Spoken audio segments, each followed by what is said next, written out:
Hello friends, कैसे हैं आप सब। आई होप सब अच्छे होंगे। और आज के इस वीडियो में हम कक्षा 12 के चैप्टर 2 ध्रुवीयता के अंत यानी राजनीति विज्ञान के चैप्टर 2 ध्रुवीयता के अंत के बारे में अध्ययन कर रहे हैं। पिछले वीडियो में हमने इसके बारे में पढ़ा था कि यूएसए और यूएसएसआर के बीच जिस प्रकार से टकराव होता है और तो उसके बाद क्या होता है, सोवियत संघ है उसका विघटन हो जाता है। कुछ कारण होते हैं जिसके कारण उसका विघटन हो जाता है। और विघटन के बाद देखा कि सोवियत संघ में जो देश शामिल थे वो अलग अलग होने लगते हैं और उनमें राष्ट्रीय भावना है वो जागृत हो जाती है। यानी कि वहाँ पर जो सरकार थी, जो शासन कर रही थी, वो है उसकी नीति से सभी खुश नहीं होते हैं। तो वो लोग क्या चाहते हैं, पूंजीवादी व्यवस्था की ओर चलने लगते हैं। वो क्या चाहते हैं कि साम्यवादी जो व्यवस्था है सोवियत संघ की, उस प्रणाली से निकल कर क्या चाहते हैं कि पश्चिमी देशों में शामिल हो जाए। तो इसके बारे में अध्ययन करेंगे। तो हमने देखा कि सोवियत संघ का विघटन हो जाता है, उसके बाद की स्थिति के बारे में अध्ययन करें।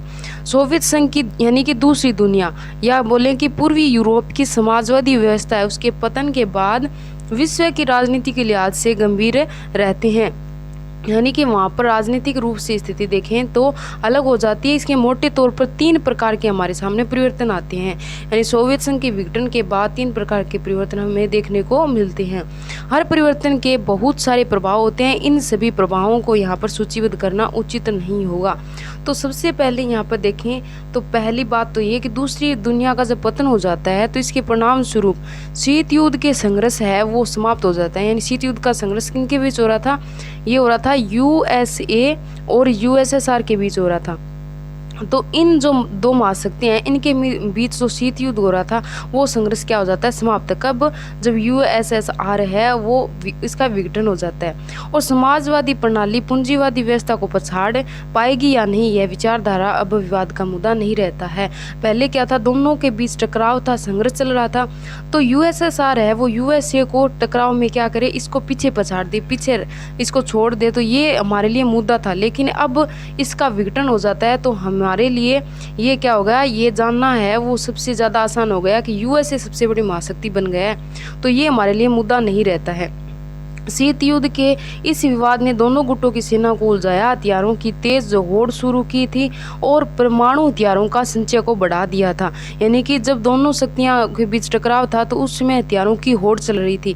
यानी यूएसए उससे ज़्यादा, यूएसएसआर से ज़्यादा है वो हथियार है वो क्या कर रहा था, उसका सबसे ज़्यादा उत्पादन कर रहा था। और एक तरफ देखें तो यूएसएसआर उससे ज़्यादा हथियार बना रहा था। तो उस समय की जो होड़ थी वो भी समाप्त हो जाती है और विश्व को सैन्य गुटों में बांट दिया जाता है।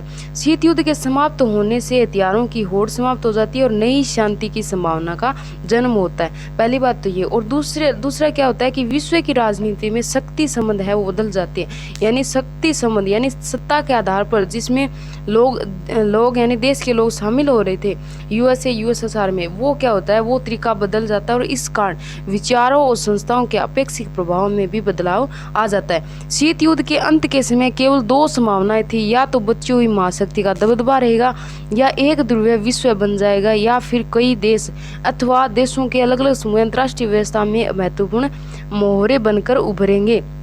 यानी कि किस प्रकार की व्यवस्था हो जाएगी, यूएसएसआर की विघटन के बाद या तो ऐसा होगा कि सबसे बड़ी महाशक्ति के रूप में यूएसए हमारे सामने आएगा, सभी देश जो है इनसे सबसे बड़ा यूएसए बन जाएगा। या फिर ऐसा हो सकता है कि विभिन्न प्रकार के अलग अलग संगठन बनेंगे और इसमें क्या होगा, बहु ध्रुवीय विश्व बन जाएंगे। यानी बहुत बड़े बड़े संगठन बन जाएंगे देशों के शामिल होने के बाद। तो जहाँ किसी एक देश का बोलबाला नहीं होगा, सभी अपनी दृष्टि से आज़ाद होंगे और सबका अपना महत्व होगा।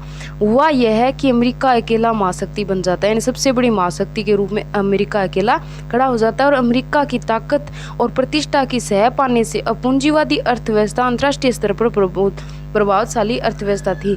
और होता क्या है कि अमेरिका सबसे बड़ी महाशक्ति बनकर उभर कर आता है और सबसे बड़ी ताकत और पूंजीवादी अर्थव्यवस्था में देखें तो अंतर्राष्ट्रीय स्तर पर अमेरिका सबसे पहले आने लगा। उसके बाद विश्व बैंक और अंतर्राष्ट्रीय मुद्रा कोष जैसी जो संस्थाएं हैं वो क्या करती है, अमेरिका से कर ले लेती है और देश की जो ताकतवर अन्य जो छोटे देश हैं उनको इसमें शामिल करती है। यानी देशों की ताकतवर सलाहकार बन जाती है, क्योंकि इन देशों को पूंजीवादी की ओर कदम बढ़ाने के लिए इन संस्थाओं ने कर्ज दिया था। और विश्व बैंक क्या करता है, विश्व बैंक एक मॉडल लेकर आता है जो सोवियत संघ को लाकर देता है। और ये मॉडल क्या था, शॉक थेरेपी, जिसके बारे में हम आगे पढ़ेंगे। ठीक है, तो राजनीतिक रूप से उदारवादी लोकतंत्र राजनीतिक जीवन को सूत्रबद्ध करने की सर्वश्रेष्ठ धारणा के रूप में उभरता है।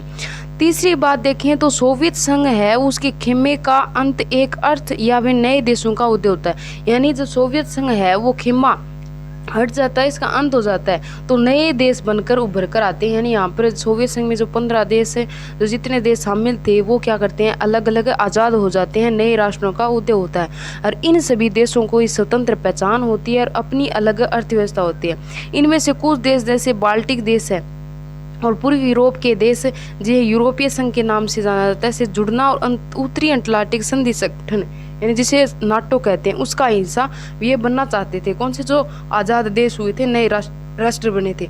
मध्य एशियाई देश अपनी विशिष्ट भौगोलिक स्थिति का अपनी भौगोलिक जो स्थिति है वो मध्य एशियाई देश है उसका क्या चाहते थे, फायदा उठाना चाहते थे और इन देशों ने रूस के साथ अपने मजबूत रिश्ते जमा रखे थे। यानी कि उस समय देखें तो पहले यूएसएसआर है वो अर्थव्यवस्था की दृष्टि से सही था, तो वो क्या करते हैं अपनी भौगोलिक स्थिति को लेकर क्या करते हैं, फायदा उठाते हैं और रूस के साथ मजबूत रिश्ता बनाते हैं और पश्चिमी देशों अमेरिका, चीन और अन्य देशों के साथ संबंध बना लेते हैं। कौन, पूर्वी जो देश हैं। इस तरह अंतर्राष्ट्रीय फलक पर कई नए खिलाड़ी सामने आते हैं और हरेक के हित और पहचान और आर्थिक राजनीतिक समस्याएं अलग अलग होती हैं। तो आइए इन मुद्दों पर चर्चा करते हैं। यानी साम्यवादी जो शासन है उसके बाद जब ये विश्व बैंक है वो एक मॉडल लेकर आता है, उसके बाद इसमें किस प्रकार से इन देशों में परिवर्तन होता है इसके बारे में पढ़ते हैं। साम्यवादी शासन के बाद शॉक थेरेपी, यानी जो साम्यवादी शासन चल रहा था यूएसएसआर में उसके बाद समाप्ति के बाद शॉक थेरेपी आती है, उसके बारे में पढ़ेंगे। तो शॉक थेरेपी क्या होती है, शॉक थेरेपी का मतलब होता है कि यहाँ पर कि आघात पहुंचाकर उपचार करना होता है। तो साम्यवादी के पतन के बाद सोवियत संघ के गणराज्य एक सत्तावादी समाजवादी व्यवस्था से लोकतांत्रिक पूंजीवादी व्यवस्था तक के कष्टप्रद संक्रमण से होकर गुजरते हैं। जो देश यूएसएसआर में शामिल थे तो यूएसएसआर यानी सोवियत संघ की जो साम्यवादी प्रणाली से निकलकर वो पूंजीवादी व्यवस्था में जाना चाहते हैं, यानी पश्चिमी देशों में शामिल होना चाहते हैं। तो यहाँ पर विश्व बैंक है और अंतर्राष्ट्रीय मुद्रा कोष है वो शॉक थेरेपी नाम देते हैं। इसका क्यों देते हैं, क्योंकि इनका मानना था कि पहले तो वो यानी अपने साम्यवाद वो यूएसएसआर है वो अपनी साम्यवादी व्यवस्था के आधार पर यानी साम्यवादी की आड़ में क्या कर रहे थे, जनता पर अत्याचार कर रहे थे और अब वे क्या चाहते हैं कि पूंजीवादी की ओर बढ़ना चाहते हैं। तो इससे क्या कहा उन्होंने, शॉक थेरेपी का नाम दिया। तो रूस और मध्य एशिया के गणराज्य पूर्वी यूरोप के देशों से में पूंजीवाद की ओर संक्रमण का एक खास मॉडल अपनाया गया और विश्व बैंक अंतर्राष्ट्रीय मुद्रा कोष द्वारा निर्देशित इस मॉडल शॉक थेरेपी को क्या कहा गया, आघात पहुंचाकर उपचार करना कहा गया। भूतपूर्व दूसरी दुनिया के देशों में शॉक थेरेपी गति और गहनता अलग अलग रही, यानी पश्चिमी देशों में, लेकिन इनकी दिशा और चरित्र बड़ी सीमा तक एक जैसे थे। हर देश को पूंजीवादी अर्थव्यवस्था को और पूरी तरह मुड़ना था, यानी जो पूर्वी देश थे वो क्या चाहते थे और पश्चिमी देशों के साथ पूरी तरह से मिलना चाहते थे। और इनका मतलब क्या था कि सोवियत संघ के दौर की हर संरचना से पूरी तरह वे निजात पाना चाहते थे।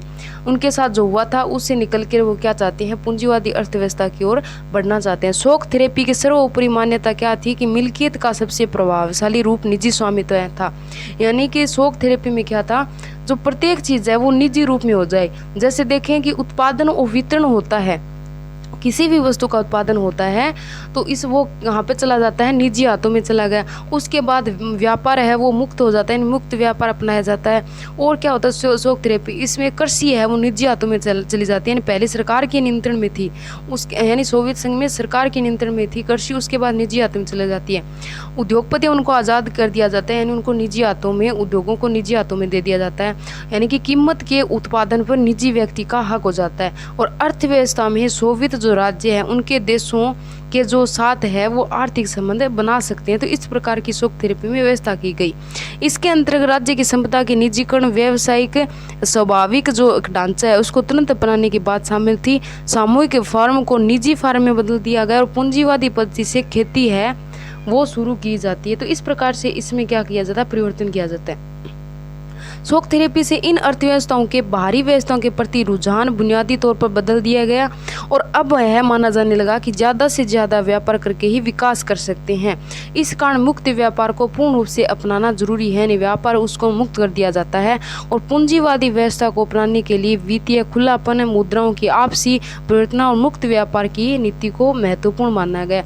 यानी कि पहले जो केंद्र सरकार के सब कुछ अधीन था वो निजी हाथ में दे दिया जाता है। अतः इस संकट में सोवियत संघ के देशों के बीच मौजूद व्यापारिक गठबंधन थे। पहले क्या था, सोवियत संघ में पहले जो व्यापारिक रूप से देशों के बीच गठबंधन था पूर्वी देशों में, वो समाप्त कर दिया जाता है और खेमे के प्रत्येक देश को एक दूसरे से जोड़ने की जगह जो पश्चिमी मुल्क है यानी यूएसए के जो पश्चिमी मुल्क है उसके साथ सीधा जोड़ दिया जाता है। इस तरह धीरे धीरे इन देशों को पश्चिमी अर्थतंत्र में समाहित कर दिया जाता है।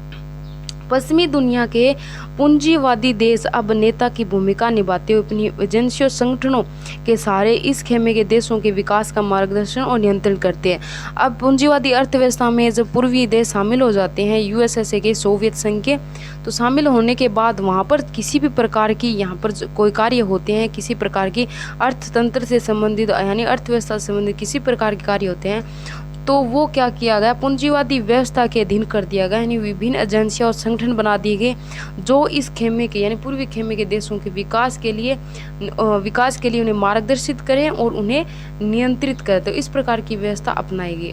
अगले वीडियो में क्या पढ़ेंगे, शॉक थेरेपी के परिणाम के बारे में जानेंगे। ठीक है, तो अगर आपने चैनल को सब्सक्राइब नहीं किया तो प्लीज़ लाइक एंड सब्सक्राइब कर दें। धन्यवाद।